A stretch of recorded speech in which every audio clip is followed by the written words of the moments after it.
As a mangaka at Type Moon. Chapter 41 to 50. What's going on with that woman? Standing at the entrance of his own studio, Kazuya watched the teacher who had just come to his home for a home visit through the crack in the curtains. She was his sister's teacher. Kazuya furrowed his brows slightly. From the moment he first saw her, there was something off about that woman's demeanor. "Hey, Oni-chan, what do you think of Kanako-sensei?" his little sister asked from behind him. "Well, she's very pretty and seems to have a gentle personality." "Why do you ask?" "Sigh, didn't you notice?" Kazumi smiled. "It seems like the teacher has taken a liking to you." "Huh, she's interested in me." Kazuya furrowed his brow slightly. "I see, that explains why things felt a bit strange." "Love, huh, I've never experienced that before. Maybe I can use it as a reference for my manga later." Listening to Kazuya's words, a slight twitch appeared at the corner of Kazumi's mouth.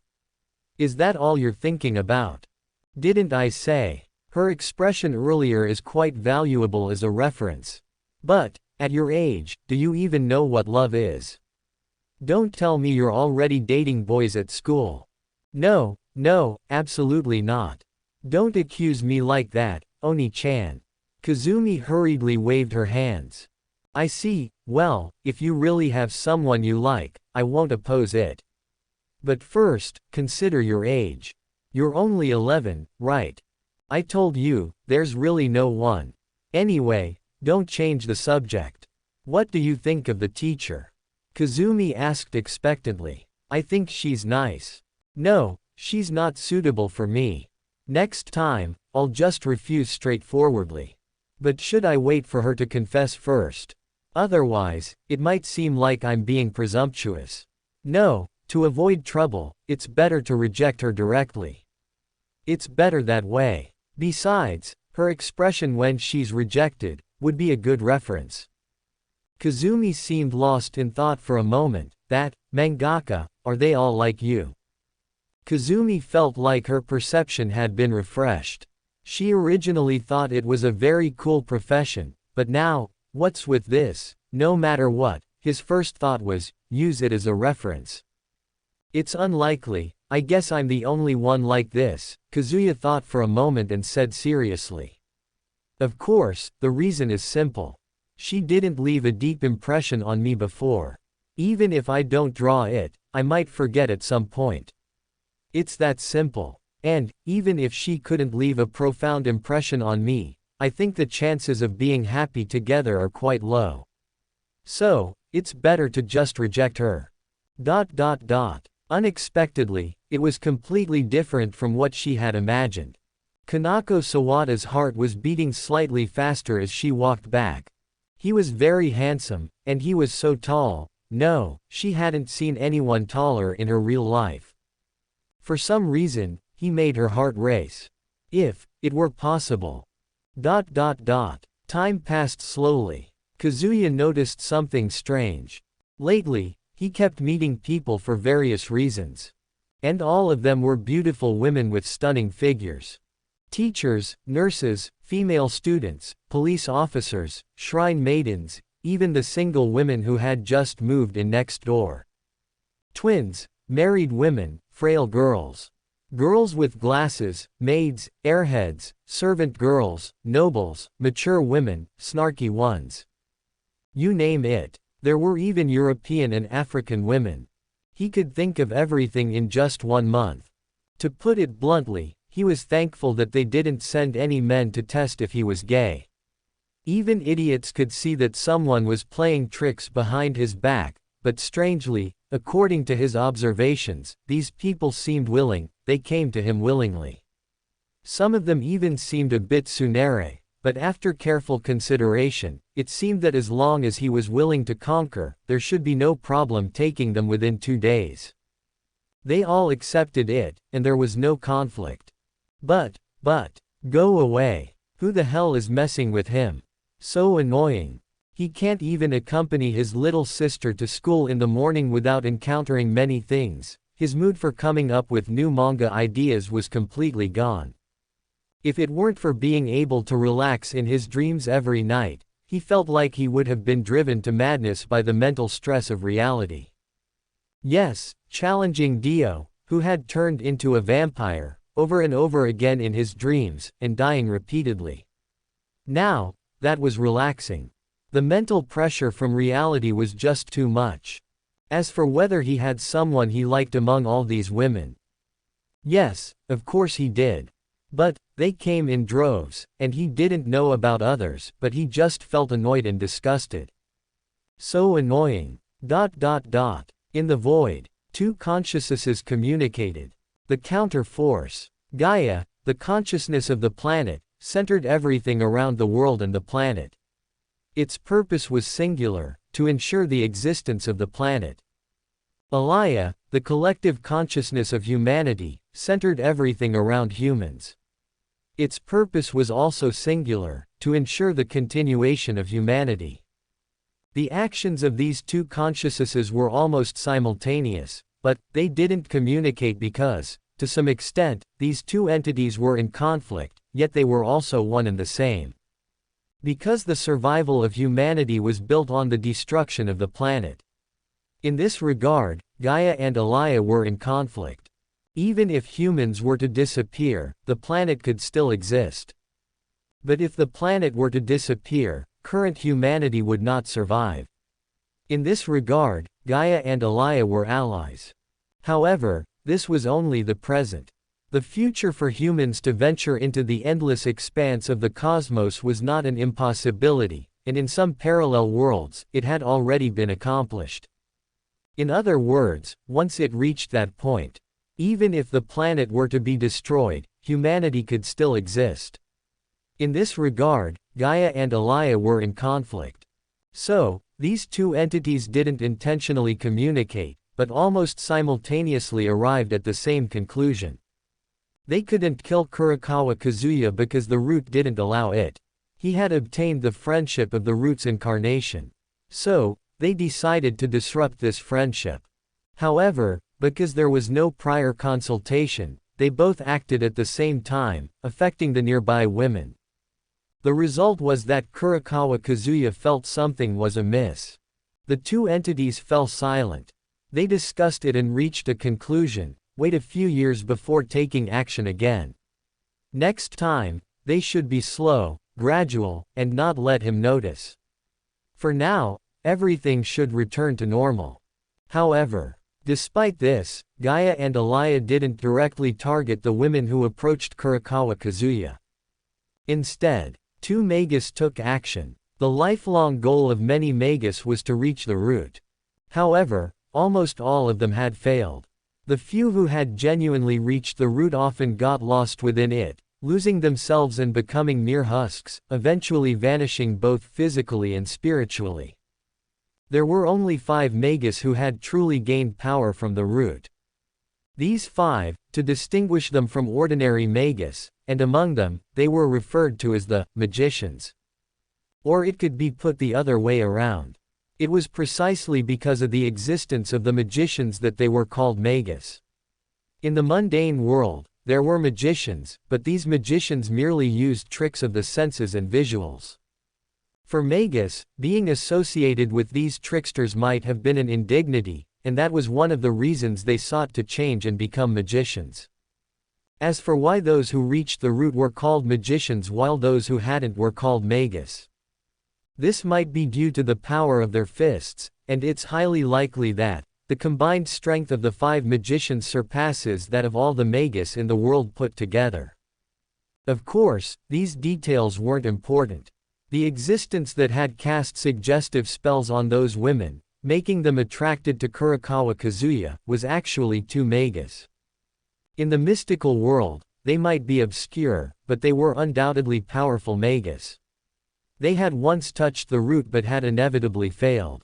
The position of a magician was limited, it wasn't something just anyone could achieve. Because of their contact with the root's corruption, their minds had been slightly affected.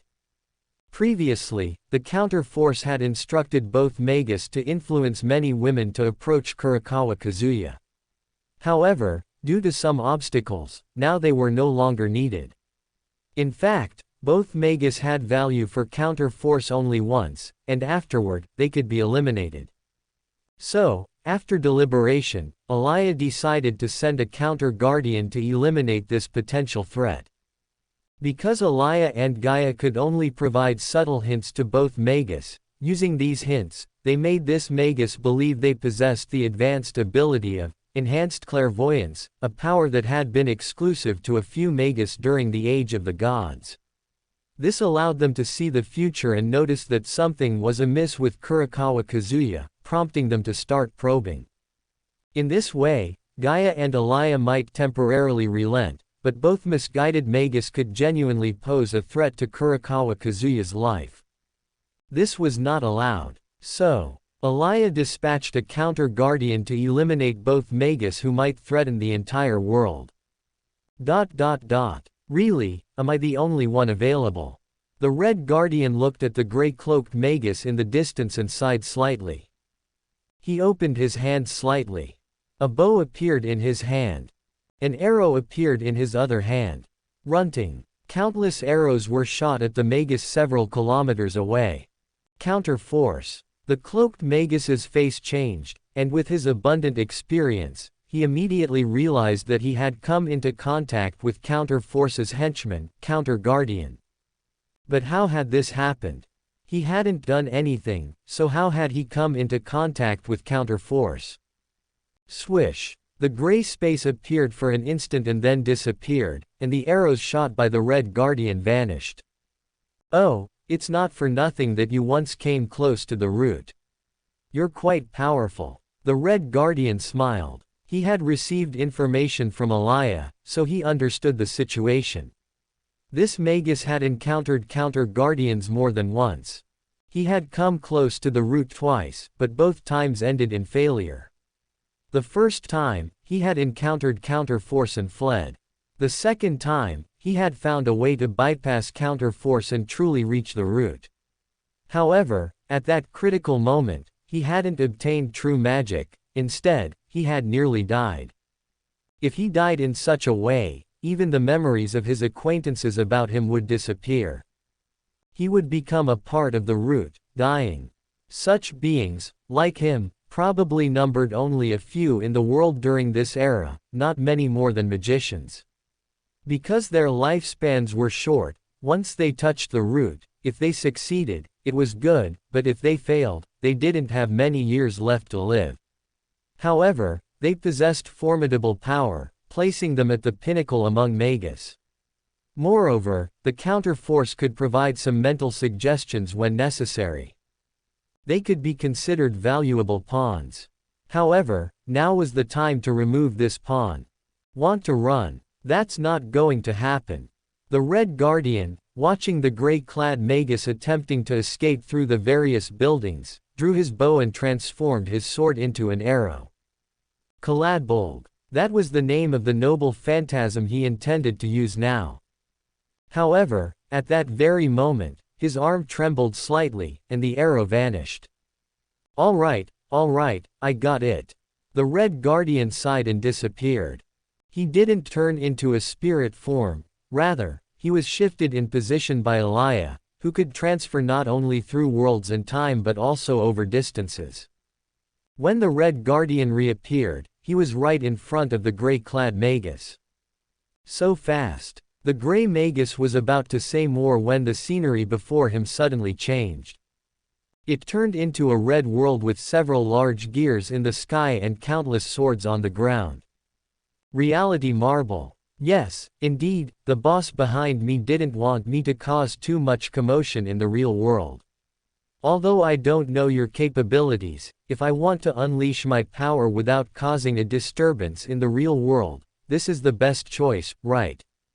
After that, what happened next was simply a one-way massacre. Boom, boom, boom. The mission was successfully completed. This magus, no matter how strong he was no match for the counter-guardian who had ascended to the throne of heroes. Although he regretted sitting in this position, he felt he needed to do something to reaffirm his initial thoughts when he ascended to the throne of heroes and became a counter-guardian. But it was probably impossible. The boss behind him had some dark intentions. Taking a vacation, caring about his thoughts, it was highly unlikely. Well, where's the other one? Send me there, the Red Guardian said and then disappeared. He went to deal with another magus. Welcome to Fanfic Audiobook, your go-to place for immersive audiobooks. If you enjoy the content, don't forget to like the video and subscribe to our channel for more amazing stories. For the counterforce, Gaia and Elia, this failure was valuable this time, or rather, they were not prepared for success from the beginning. Although it failed this time, it probed. What kind of existence Kurokawa Kazuya like? This can be roughly inferred from his tone and behavior when facing these people. Although he felt very impatient, but there are still subtle differences, and for counterforce, these differences are already quite obvious. Next, Kurokawa Kazuya might meet someone unexpected at any time. And once he was together with someone else, it means distancing himself from Shiki Ryugi, which also means less influence from counterforce. It can be treated as a general variable, to be ignored. In counterforce's eyes, the person who will accompany Shiki Ryugi in the future is almost predetermined. Almost someone who desires nothing.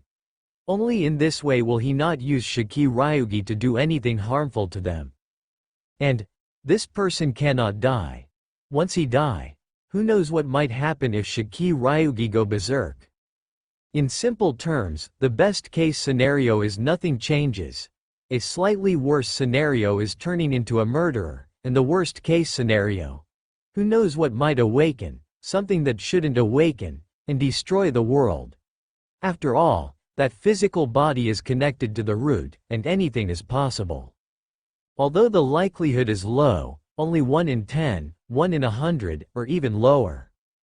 But even if it's only 1 in a billion, it's still worth avoiding.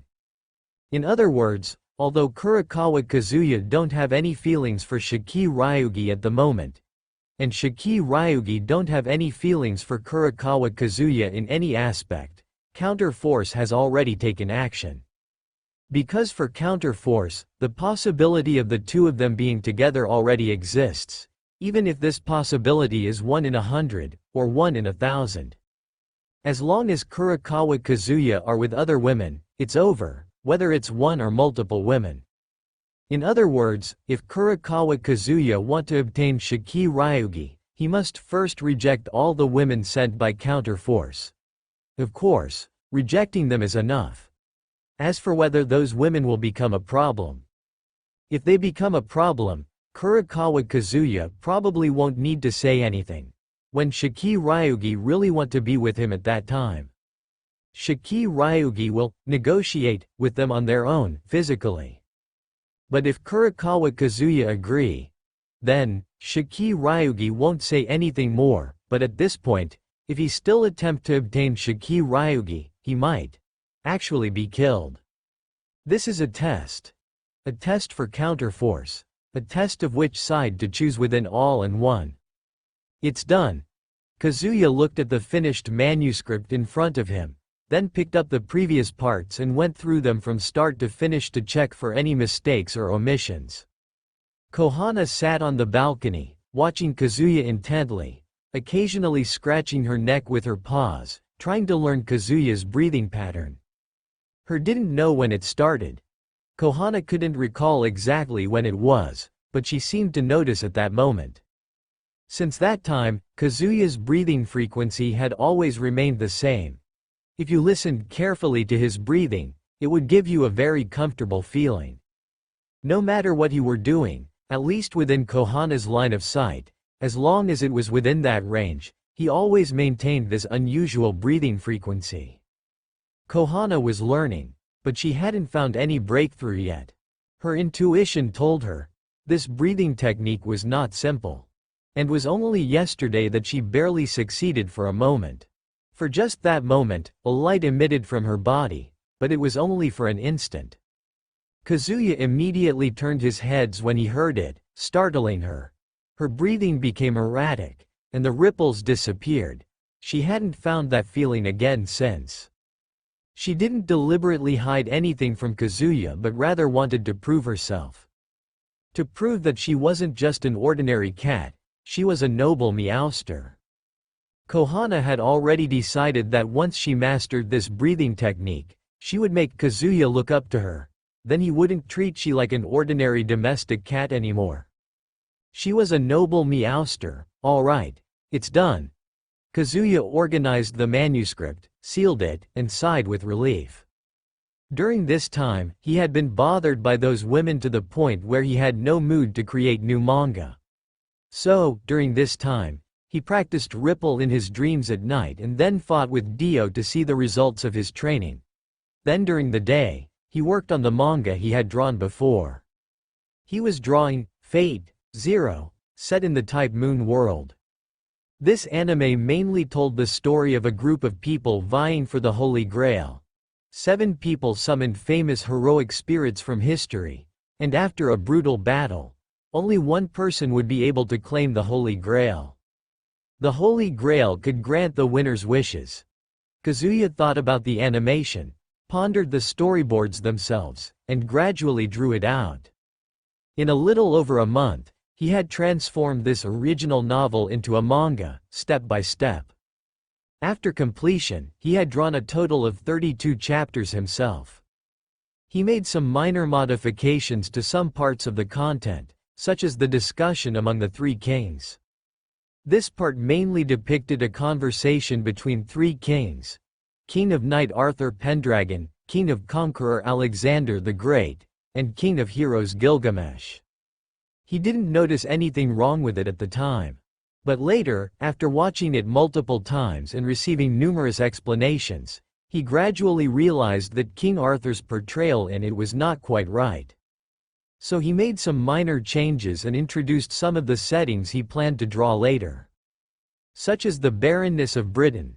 For this matter, even the King of Conqueror had no good solution, probably. Well, but the golden heroic spirit, King Gilgamesh, might be different. Who knows what he has in his treasury? In the previous life, the creators of Type Moon probably didn't think about it much. Most likely, they just added whatever they needed at the time. It was probably something like that. In a little over a month, he had completely finished Fate Zero. Next, he would need to call his editor. As for whether this manga could be serialized in Jump in the end, and whether it would be unable to be serialized like the previous one due to being too realistic and violent, he didn't care too much. As long as it could be serialized in the end, but if possible, he still hoped for serialization in Jump.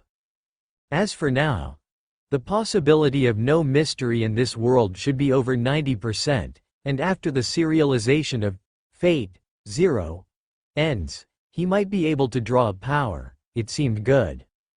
But there are still some things in this world that concern him. However, he now had Ripple. He also had the stone mask.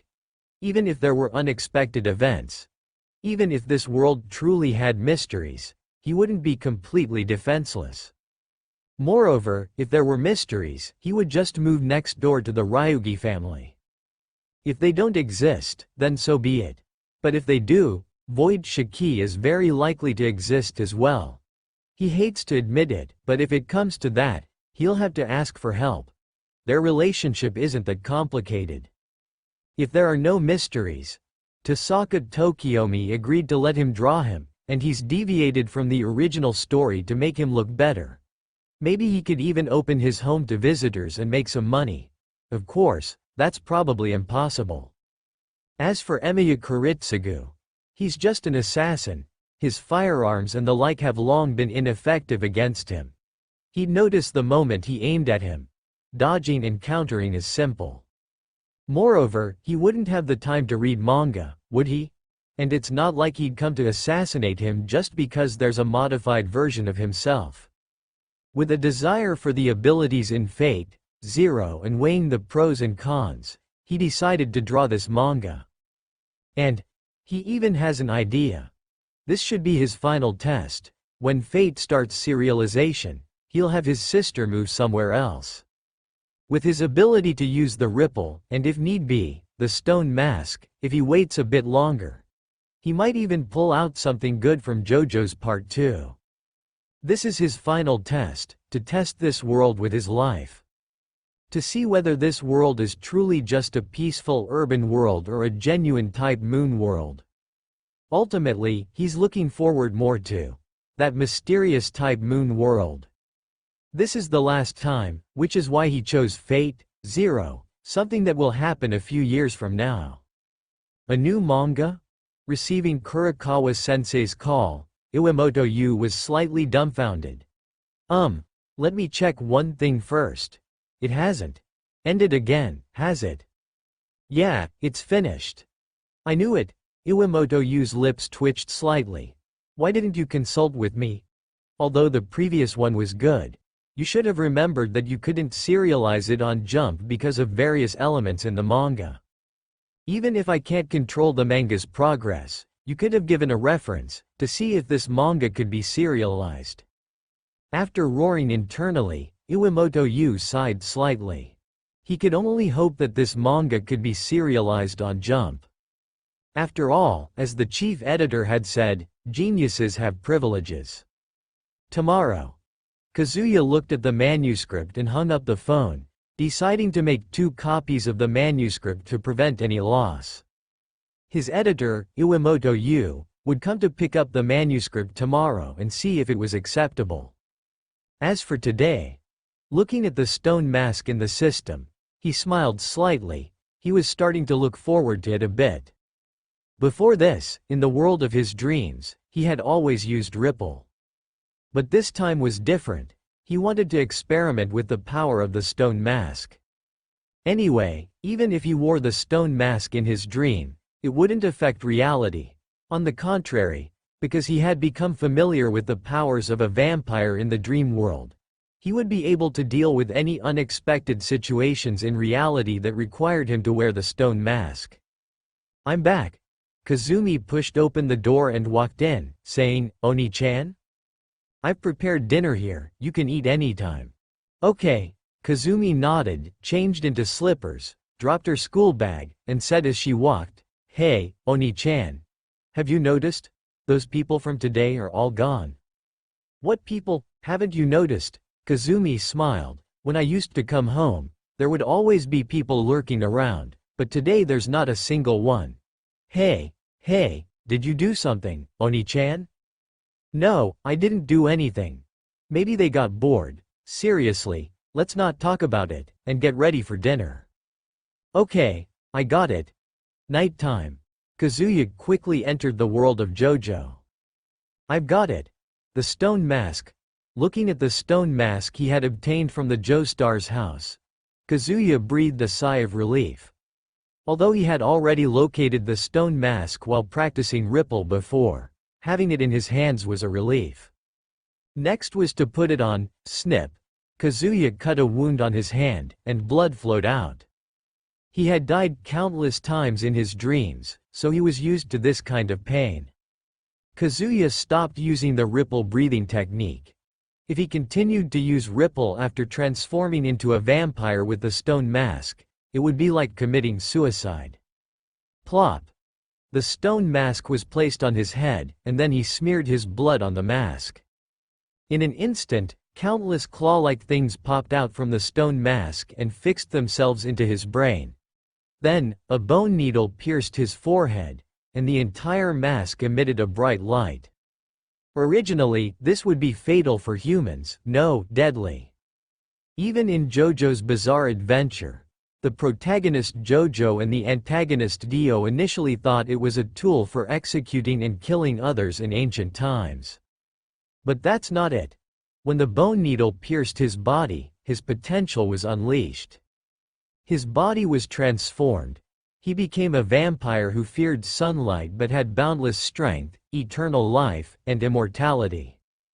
No good. The mask fell from his head, and Kazuya, with an unpleasant expression, held his head, and his breathing returned to the previous Ripple breathing technique. In an instant, his body started to emit light. Countless lights appeared from within his body. In no time, he turned into dust and self-destructed. Phew. After waking up, Kazuya continued to rub his head, feeling the familiar pain, and let out a slight sigh. Luckily, it was an experiment in the dream world. I didn't expect the stone mask to have such side effects, or rather, it's not surprising that it has such side effects. After personally wearing it, he discovered a side effect of the stone mask that he hadn't noticed before. Wearing the mask not only transformed him into a vampire but also stimulated a person's malice. Let's say, an average person's morality value is 50, a saint's morality is 99, and their malice is 1. A wicked person's morality is 1, and their malice is 99. If we calculate it this way, once you put on the stone mask, the dark side of a human's malice would increase. How would a saint fare? Could they resist this malice? It was unknown, but for an average person, their malice would likely exceed 90. This was why, in Jojo's bizarre adventure, when someone put on the stone mask, they couldn't even recognize their closest kin. But, for extremely wicked individuals, this kind of impact might not be significant. Because their malice value was originally 99, that person's representative was Dio. He was the one with a malice value of 99. Wearing the stone mask only increased his malice from 99 to 100. Apart from erasing the last bit of humanity, it had almost no effect on him. This was why Dio was so different from other vampires. It could be said that he was in perfect harmony with the stone mask. As for the reason for such side effects, Kazuya thought it was simple. The stone mask was not originally made for humans. It was created by Kars, one of the Pillar Men, to turn himself into the ultimate life being. This power was too powerful for humans, so these side effects occurred. But he had also felt that Ripple could alleviate this kind of malice. As long as he maintained a certain level of Ripple in his brain at that time, he would not be affected by malice, although this operation was prone to failure. Because for a vampire transformed by the stone mask, their arch nemesis was sunlight and Ripple. One small mistake and their heads could be burned. It was necessary to control it precisely. Fortunately, Kazuya was just the kind of person who could try endlessly. If he failed, he would try again. Eventually, he would succeed. Let's try it again tonight, editor. It seems like he's coming, right? Kazuya sat up, and the ripple in his body had already alleviated the pain in his brain and quickly recovered. Phew, as expected, it's always tough every time. Iwamoto Yu sat on the tram heading to Kurikawa-sensei's house, feeling a bit sentimental. He had arrived at Morio Town yesterday. But at that time, it was already very late, so he found a hotel to stay at. Otherwise, it would take several hours to get from here to Tokyo. If he rushed here on the same day, he probably wouldn't have finished reading his new manga before it got dark. In that case, he wouldn't be able to give any advice. Well, hopefully, this time it's not some weird manga. The last one. Although it was very popular, the reception was not very good. It was a good time to talk to him about it. Finally here. Looking at the familiar residence in front of him, Iwamoto Yu breathed a sigh of relief and took a step towards Kurikawa-sensei's house. Ding dong, Iwamoto Yu pressed the doorbell and checked the time. At this time, elementary school students should be at school, so he didn't arrive too early. At this time, Kurikawa-sensei should be at home. Iwamoto Yu slowly turned back, looking at the empty street, not sure what was wrong. The atmosphere around here seemed somewhat tense. Click, the door was opened slightly, and Kazuya's face appeared from inside. Iwamoto-san, is it? Come in if you have something to discuss. Huh? All right, I understand. Iwamoto Yu nodded, wondering why he had a feeling that something was off today. After Iwamoto Yu entered, Kazuya immediately closed the door. So, is something going on? Iwamoto Yu asked, puzzled. No, nothing. It's just that there are some annoying guys around the neighborhood. Let's not talk about that. You came here this time to see the manuscript of the new manga, right? Yes, that's right. Have you finished another new manga? Yes, come on, let's go to the studio and talk. Go go go go go go. Not far away, a person in the adjacent house was observing the situation here with binoculars. She was a girl who appeared to be 18 or 19 years old, with long black hair, athletic legs, and a subtly outlined chest, creating wonderful curves. Her name was Shoji Asami. At this moment, she was closely watching Kurakawa Kazuya's house, scrutinizing his every move. A mangaka. A mangaka. If I could become a mangaka, would he truly notice me and place me in his heart?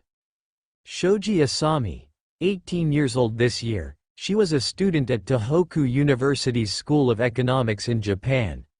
For some inexplicable reason, she had become infatuated with the man next door, Kurakawa Kazuya.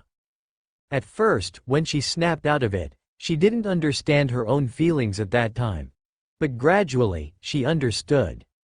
And she became even more obsessed than before. Whenever she had free time, she would use binoculars to watch the room next door. Investigating his interests, she eventually focused on manga. Manga. Let me check for information. Yes, although Gaia and Elia temporarily halted their activities, although the suggestions they received had been dispelled, the experience still remained. Most people had moved on, but a small portion remained trapped. As for the manuscript, just wait a moment. I'll go get it for you. Do you want something to drink?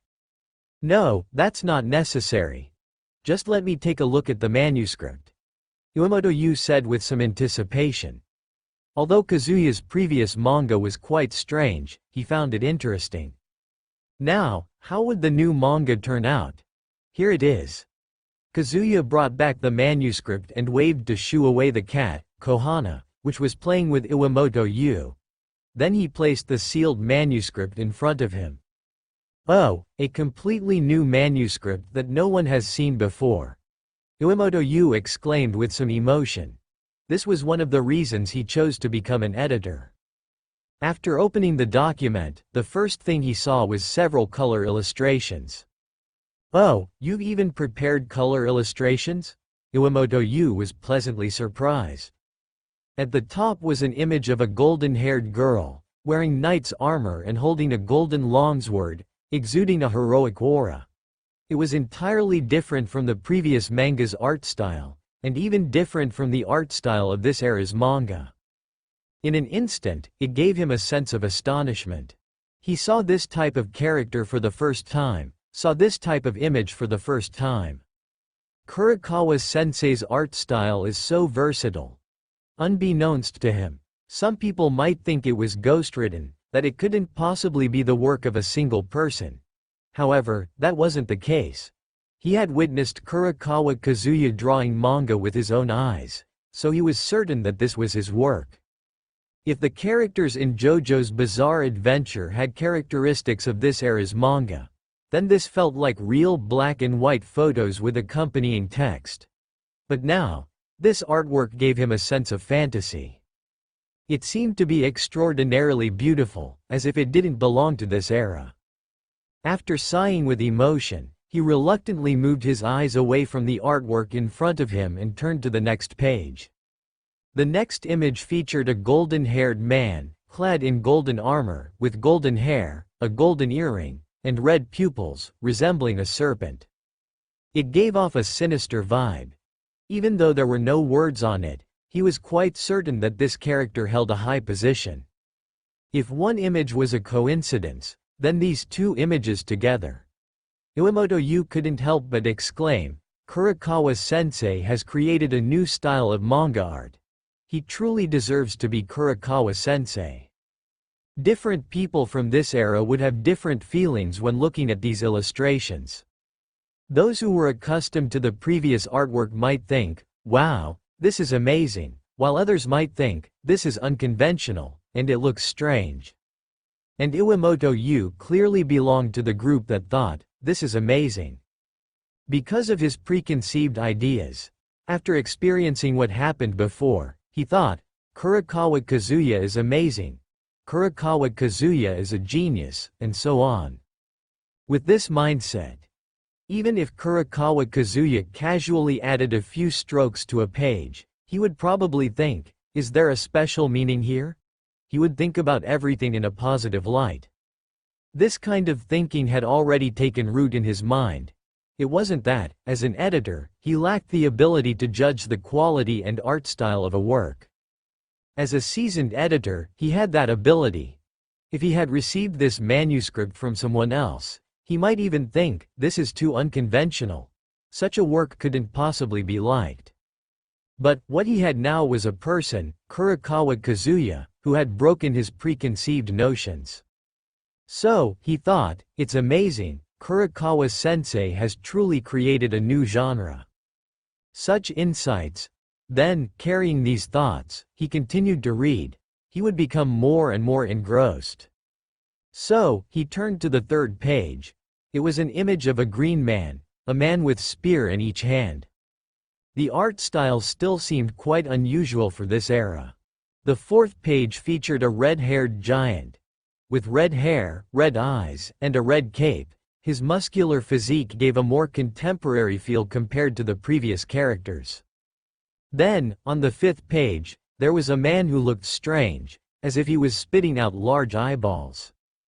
On the sixth page, there were several people, both male and female, young and old.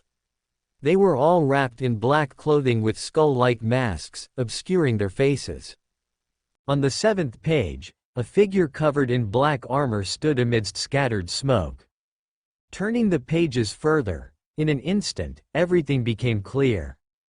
No longer just individual characters like before. In a black night sky, there was a pitch-black void, as if something was flowing out from it. Below, there was a long bridge that stretched between two places. In the center of the illustration was a golden chalice. In the background, one could faintly discern the silhouette of a white female figure, but it was quite faint. And then, the 7 characters from before were holding their weapons as if they were in a battle. The golden-haired girl held an invisible wind in her hands, golden ripples emanated from the golden man, and the green man held a yellow spear aimed at the golden-haired girl. The red-haired giant, who was driving a cart, burst into laughter. The strange man with bulging eyes held a book in his hand, and black shadows surrounded him. In the sky, a man clad in pitch-black armor descended. Kurokawa-sensei. Who is the protagonist in this? Iwamoto couldn't help but ask when he saw this. There's no protagonist in this manga. Huh? No protagonist? That's right. This time, it's an ensemble cast. Don't worry too much about it. Just read the story and share your thoughts. Iwamoto was momentarily surprised. Was it really that strong? They were planning to write an ensemble cast story? Even if Kurokawa-sensei's art was excellent, did that mean his storytelling abilities had improved this much in one go? To avoid embarrassment, he didn't say anything and tried to reassure himself inwardly. After all, Kurokawa Kazuya was a genius. Maybe there were unexpected circumstances. But, as he looked at the manuscript in front of him, and the large English letters, Fate, 0, on the next page, he lost the courage to turn the page. He didn't know if this was the progression of a genius or the downfall of a genius. In his view, Kurokawa Kazuya should stick to drawing Jojo continuously, creating Part 7, Part 8, Part 9. It would be better to keep drawing like that. In each part of Jojo, the protagonist seemed to change, which prevented power inflation. In other words, as long as the story was well told and stand abilities continued to be developed, it should be possible to keep it going indefinitely. But, instead, Kurokawa Kazuya kept creating new manga. The previous one. Honestly, in his opinion, the previous one was not as interesting as Jojo. However, judging by the art style, he could only deduce that this was a transitional work for him, an attempt to surpass his previous creations. So, he didn't mind if it wasn't like Jojo. But if the next one and the one after that. Oh, right, could it be that he wanted to create ensemble cast stories starting from the previous one? Although the previous manga, Battle Royale, had a clear protagonist, the depiction of that character was not significantly different from the others. It could be considered as having the foundation for an ensemble cast. And now? What's wrong? Kazuya asked as he noticed Uemoto hadn't turned the page. No.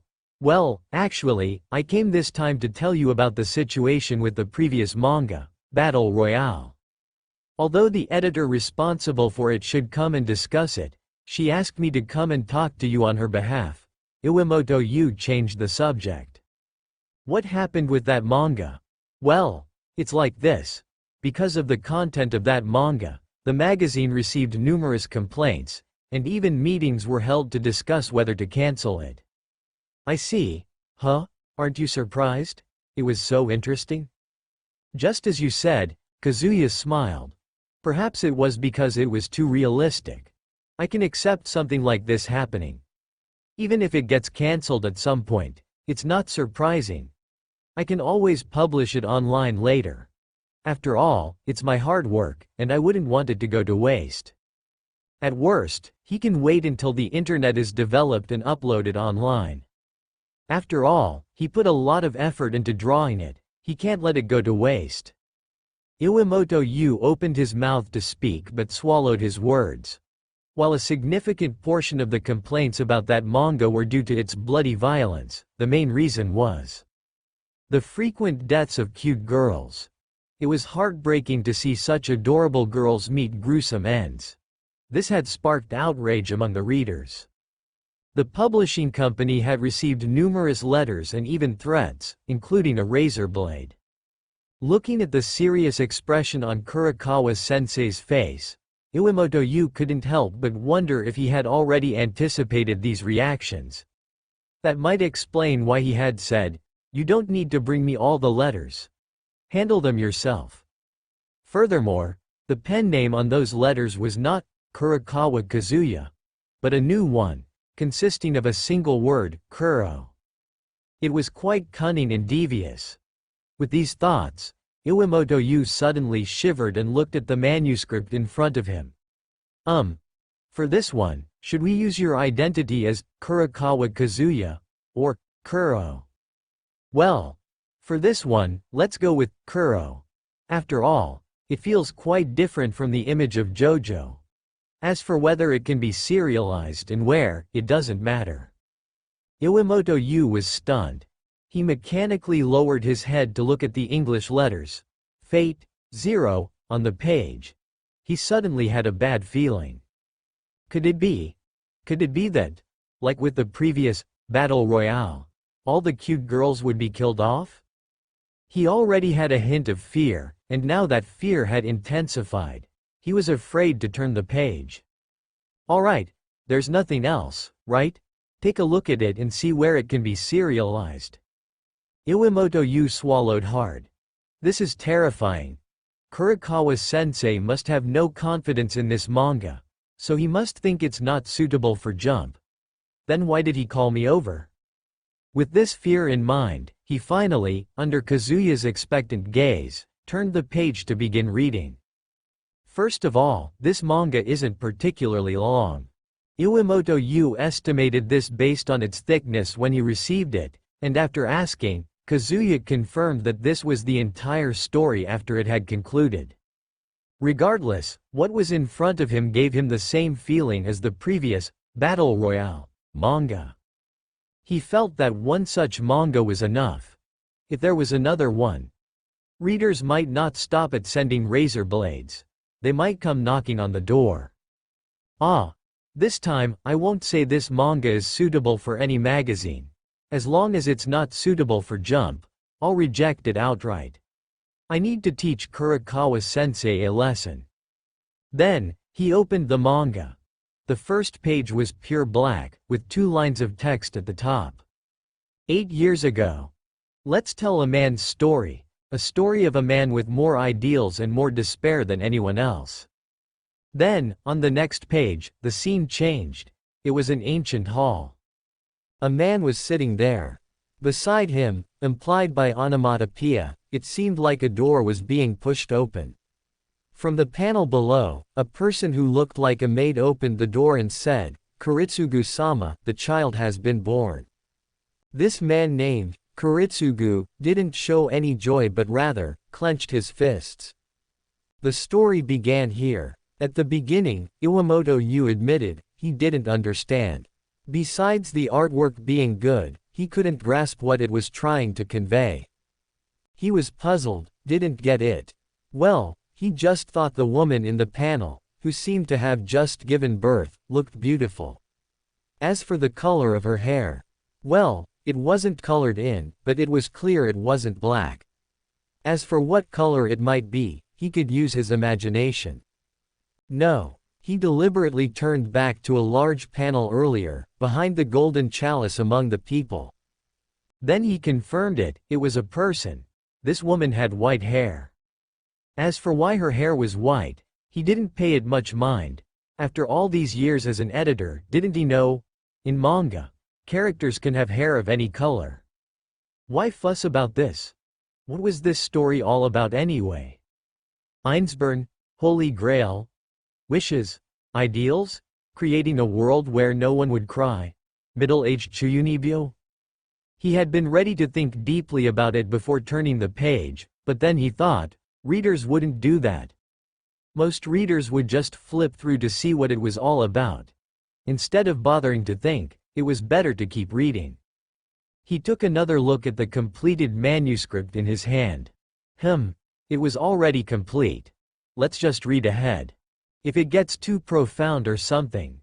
If he didn't understand because he skimmed it, then most likely other readers wouldn't either. In that case, it wouldn't be a successful work. So, he wouldn't think too much about it and just read ahead. Sure enough, the next scene made him understand what this story was all about. The Holy Grail War. A war triggered to obtain the all-powerful wish-granting machine. 7 magus summon 7 servants and engage in battles after the summoning, with only one victor in the end. The one who can claim the Holy Grail and fulfill their wish. As for why they were called magus and not magicians, he didn't know, he would find out later. And the man in the red outfit named Tasaka Tokiomi, what was his wish?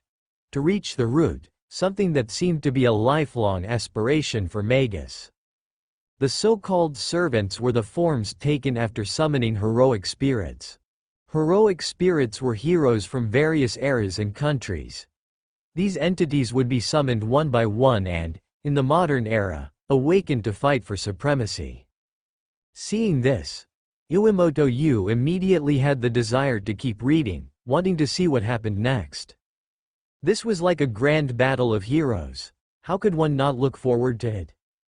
Who was the strongest among heroes from different eras had always been a topic of debate. In this manga, they would finally be compared. This beginning was great. Then came the next subplot. The one named Matu Karya made his lips twitch involuntarily. It seemed that if this were really serialized, razor blades wouldn't be in short supply.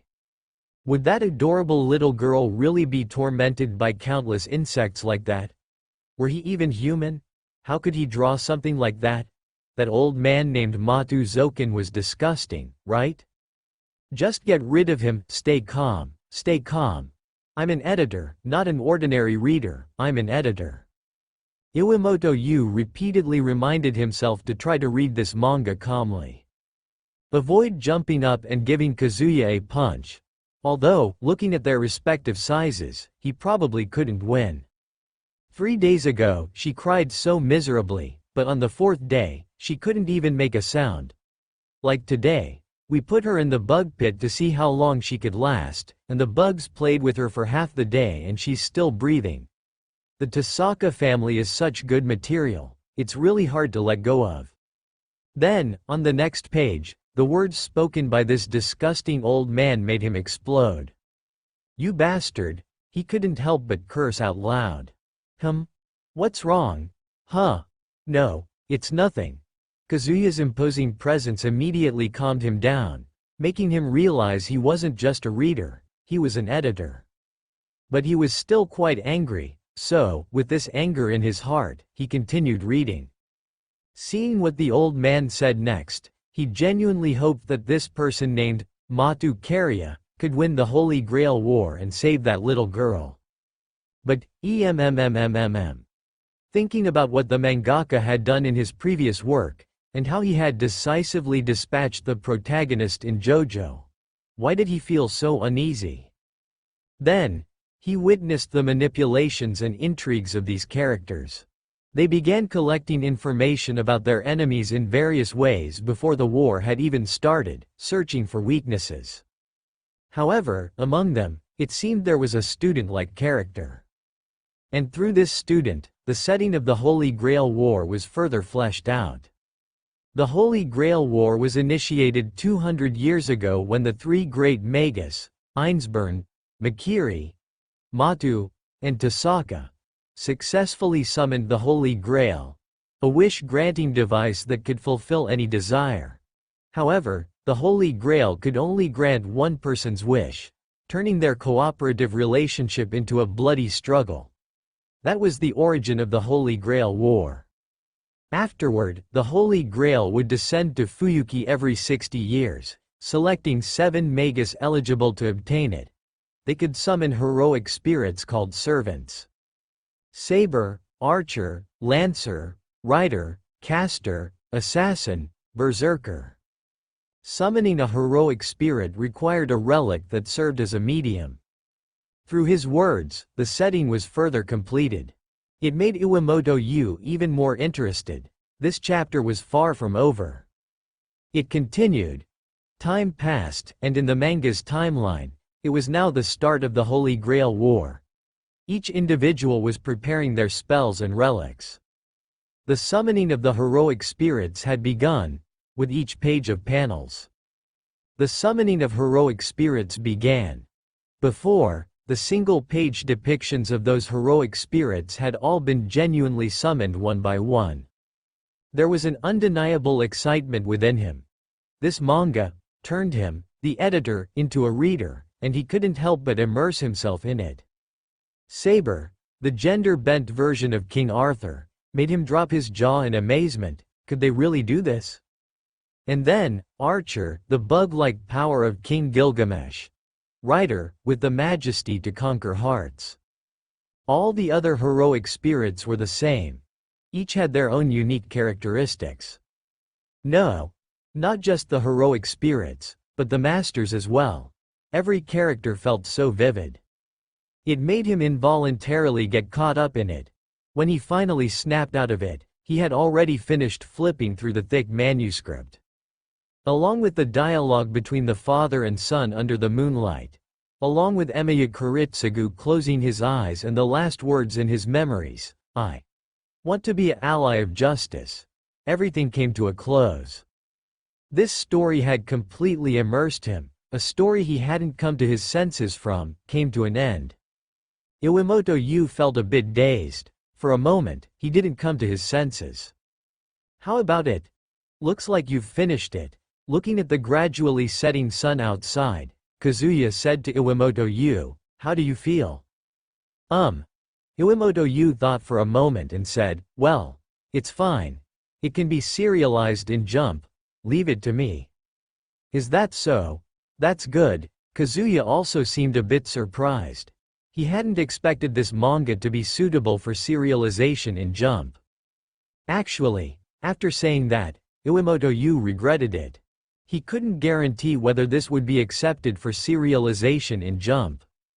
Right. This story was too excellent, incredibly so. It flowed seamlessly, and he couldn't help but become engrossed in it. As for whether there were any plot holes or bugs inside, he had only read it once, how would he know? But, this first experience made him feel great, absolutely great. If he had to compare it to Kazuya's previous manga, he could say that Battle Royale was instantly overshadowed, and as for Jojo, it couldn't compare. They were fundamentally different types of manga. Because in his view, Jojo was more mainstream, whereas Fate, Zero was a bit more niche. Why would he say that? Because Jojo's art style represented the era, while Fate, Zero. Maybe many people would drop it immediately upon seeing this art style. However, he felt that this art style had an unexpectedly appealing charm after looking at it for a while. If Kazuya knew what was on Iwamoto-yu's mind, he would probably find it both funny and exasperating. Because in the era he lived in, Fate was relatively mainstream, while Jojo was niche. There were countless people who had walked away from Jojo because of its art style, missing out on this work. It could only be said that times had changed. However, even if the art style didn't match this era, a good story was still a good story. This was a story that had deeply captivated an editor, a professional who had seen countless manga and even grown tired of them. The reason Iwamoto-yu had impulsively said it could be serialized in Jump was because of this. He was still immersed in this manga and hadn't snapped out of it, so when Kazuya mentioned it, he blurted it out. In that moment, he thought, such a great manga couldn't be buried in other magazines. It had to be placed in Jump to let the public truly appreciate how good this manga was. However, afterward, he calmed down. There was no doubt that this was a manga that deviated from the mainstream. So, could this unconventional manga really be serialized in Jump? This, he had no idea. After all, he wasn't the chief editor, and even if he were, he would have to consider the feelings of others. But for such an interesting manga, maybe other editors could also be won over, including the chief editor. Now he could say with certainty, if this manga had only one chapter, or if, like others, it only had 3 or 4 chapters and wasn't fully completed before being submitted to the serialization meeting. Based on the experiences of characters like Matu Sakura early on, this manga would be sentenced to death immediately. There would be no chance of serialization in Jump. But, precisely because this manga had been completed all at once, in one breath. So, that's why he had become so immersed in it and felt a sense of reluctance. And that's why he had that impulsive moment. Alright. So, I'll take this manga back now and see if it can pass the serialization meeting. How about it, Kurokawa-sensei? Sure, but aren't you going to have lunch? Seeing Iwamoto-yu packing up, Kazuya asked. No, I'll pass. Iwamoto-yu shook his head. If I hurry back now, I can make it to Tokyo before evening, but if I stay here, I'm afraid I won't make it back, and I have to go to work tomorrow. I see. How's work been recently? Still busy? It's been alright. Iwamoto-yu nodded. There was a new artist who submitted their work to me recently. I don't know how it's going though. Iwamoto-yu spoke but then suddenly paused. Well, Kurokawa-sensei, there's something I'm not sure if I should mention. What is it? Just say it. Well, after all, you're my editor. Iwamoto-yu's mouth twitched. You do know that you have an editor, right? Wouldn't other mangaka discuss things a bit before handing over the entire manuscript, just like you? It wouldn't hurt to discuss it a bit. From Kazuya's perspective, Iwamoto-yu felt more like a delivery person, someone who simply handed over the manuscript to the editorial department. That was it. That was his entire job. He should be grateful that his job was so easy, but had he taken it too lightly? He thought for a moment and finally summoned the courage to speak with a slightly desperate tone in front of this golden bowl that would determine his future career. Kurokawa-sensei, if there are new manga projects in the future, could you let me know in advance? Let me participate a bit too? Anyway, I'm also an editor. I'm also an editor, I'm also an editor, I'm also an editor. This was Iwamoto-yu's desperate cry. Well, okay, I happen to be preparing a new manga recently. If you have the time, you can come over and see how it goes. Huh? Really? Iwamoto-yu was momentarily stunned. Did he actually have something to do? Well, Kazuya chuckled, I felt that you were all the way in Tokyo before, so I didn't call you over. But since you have this idea, well, we can discuss the next manga project together. Yes. Iwamoto Yu shouted with delight. That's right. He had already said it. I won't let you down, Kurakawa-sensei. With that, he looked at the manuscript in his hand. Once I submit this to the chief editor, I'll come right over. Sure, but don't disturb my sister, and keep it down a bit.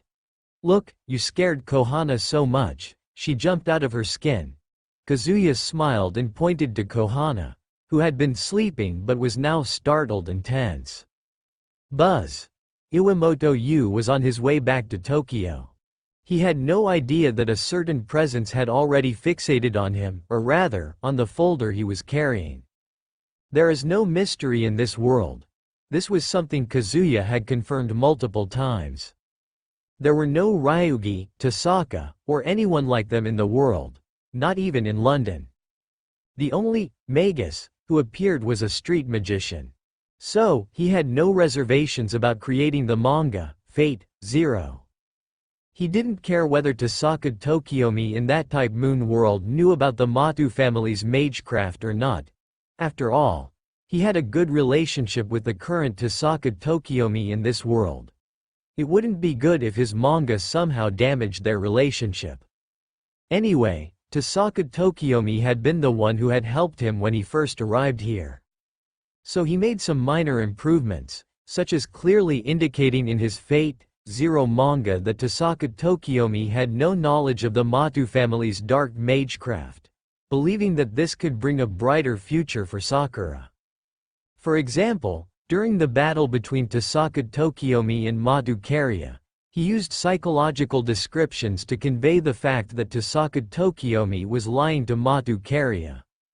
After all, he didn't know that the next Holy Grail War would be in 10 years, thinking it would be in 60 years. At that time, how could his two daughters possibly collide with each other? He didn't care about what originally triggered Matu Carrier. In this setting, it was to stimulate Matu Carrier, so he said that. As for why he didn't suspect the Matu family's magecraft when he saw Matu Carrier's magecraft, well, that could be attributed to the tradition of the Tasaka family, always dropping the ball at critical moments. Yeah, that made sense. After settling these matters, he drew Fate, Zero, without any psychological barriers. As for Emiya Kiritsugu, whom he had met in London, you see, he wasn't an ordinary person now. He was a Ripple user. He had transcended ordinary humans and, in this world without mysteries, no one could rival him anymore, right? Even if that battle had taken place in a dream. Furthermore, an assassin like him wouldn't waste time reading manga. Especially someone like Emiya Kiritsugu. Reading manga? Just think about it. The art style wouldn't fit. But, these were all Kazuya's thoughts. In reality, there were still mysteries in this world. Some entities had already sensed it, the mystery concealed within an ordinary folder that could potentially disrupt the entire world. Mystery. It had been hidden very well. This could be seen from Kazuya's side. He had come into contact with mysteries several times, but each time, it had been concealed and passed over. From initially being skeptical to now, he was confident that there were no mysteries in this world. It was an entirely ordinary world. He even had thoughts about potentially turning Fate, Zero, into a live-action movie in the future and maybe asking for help from Tasaka Tokiomi and others. Although he didn't know if these aristocratic types would be willing to help. But, indeed, he had considered such matters. Now, however, there were indeed mysteries in this world. In this kind of world, what would happen if Fate, Zero, passed the serialization meeting and was published? Quite simply, it would disrupt the mysteries. It might become the catalyst for further diminishment of the mysteries.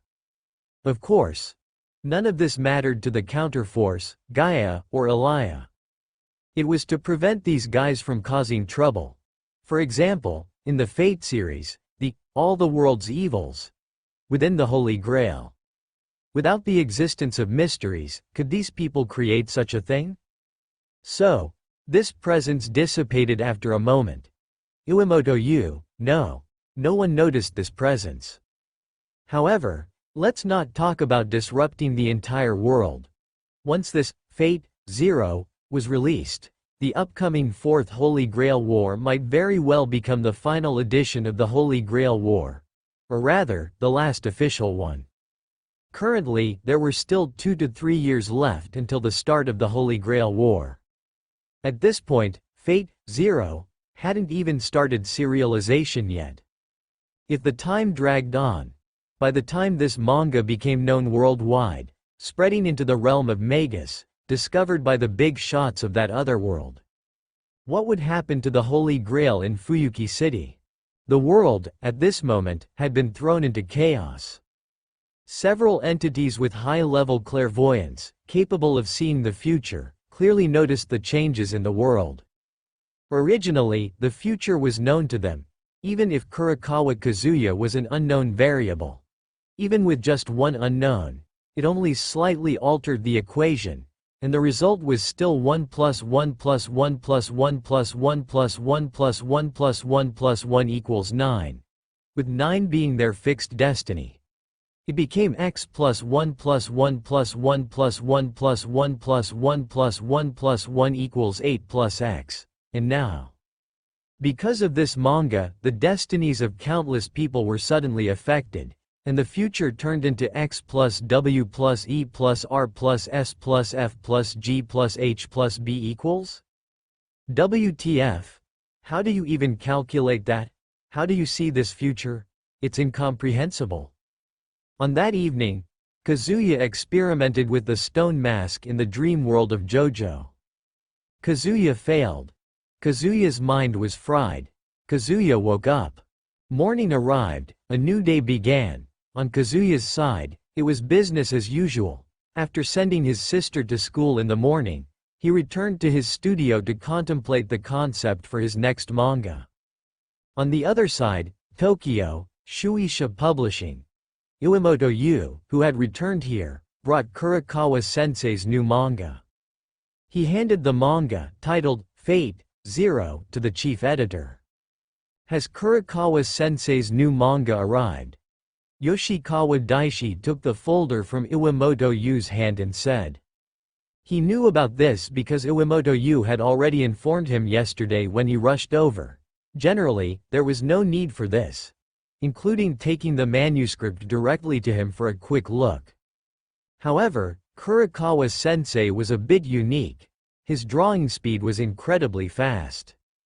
That day, Kurakawa-sensei didn't intentionally show his manga drawing speed to him, but out of curiosity, he went to take a look later. And then, how should he put it? It was highly aesthetic. Most manga artists started with rough drafts and painstakingly refined their work. But Kurakawa-sensei was different. He didn't need a rough draft, his initial work was already a finished manuscript. His pen moved continuously on the paper, and a complete manuscript was quickly produced. Combine that with his storytelling abilities demonstrated in Jojo and Battle Royale. It could be said that he had the ability to single-handedly support an entire magazine. Even if there were no good stories in the future, just assisting with his speed alone would fill the coffers. Not to mention, he had already seen ahead in Jojo and knew the future plot. He had a vague feeling that a pillar of the future of Jump was steadily growing. Looking at this thickness, it's another complete work as usual. Well, forget it. I have some time right now, I'll take a look. Don't you have work to do? I'll talk to you after I finish reading it. It doesn't seem like there's much. Yes. After Iwamoto Yu finished speaking, he left, leaving Yoshikawa Daishi alone to slowly read the manga. Iwamoto Yu, who was working outside, was a bit restless. He didn't know how things would turn out. The story in that manga was indeed good, but that was his perspective. Everyone had their own sense of aesthetics. What he considered a masterpiece might be seen as garbage by others. He genuinely hoped that this, Fate Zero, would pass the serialization meeting. He had made up his mind. Even if the chief editor rejected it, he would put on an editorial pose and argue for it. If he persisted in his opinion, there was still a chance even if the chief editor refused. And then, time slowly passed, and an hour went by in the blink of an eye. "Hey, what's up with you today? You look so restless." Shigeki Takeshi, who had returned with a cup of water, looked at Iwamoto Yu, who had been anxious since the start of work today, and asked. "No, it's nothing, nothing at all. You're really strange, Yu." Shigeki Takeshi shook his head and didn't inquire further, he had work to do as well. 2 hours passed. Still no news at all. Iwamoto Yu was starting to panic. 3 hours passed. He hadn't even had lunch, and the chief editor hadn't called for him. He had no idea what was going on. Was the chief editor so engrossed in the manga that he had lost track of time? Or was he pondering how to reject the manga and convince himself? "I think you should eat something. You seem quite off today." Shigeki Takeshi, who was eating his bento, looked puzzled as he watched his colleague, who was usually very composed but acting strangely today. "Ah, it's nothing. You go ahead and eat. I don't have much of an appetite." Iwamoto Yu shook his head and stood up. "I'll go for a walk outside." Although he said that, he only walked around at the entrance for a while, smoked a cigarette, poured a glass of water, and then returned. Nobody knew when the chief editor would call for him. If it happened while he wasn't there, it would be disastrous. 4 hours. 5 hours. The sun was gradually beginning to set. But still, there was no news at all. Iwamoto Yu kept comforting himself, thinking it must be because the chief editor was too engrossed. However, even so, he still felt anxious. His heart continued to beat rapidly, with no clear information coming in. Despite not doing much work today, he felt tired, very tired, more tired than usual. And then, it was almost time to finish work. In about half an hour, it would be time to clock out. But even so, there was still no news. His heart had grown cold, and he could already imagine waiting until tomorrow to get any updates.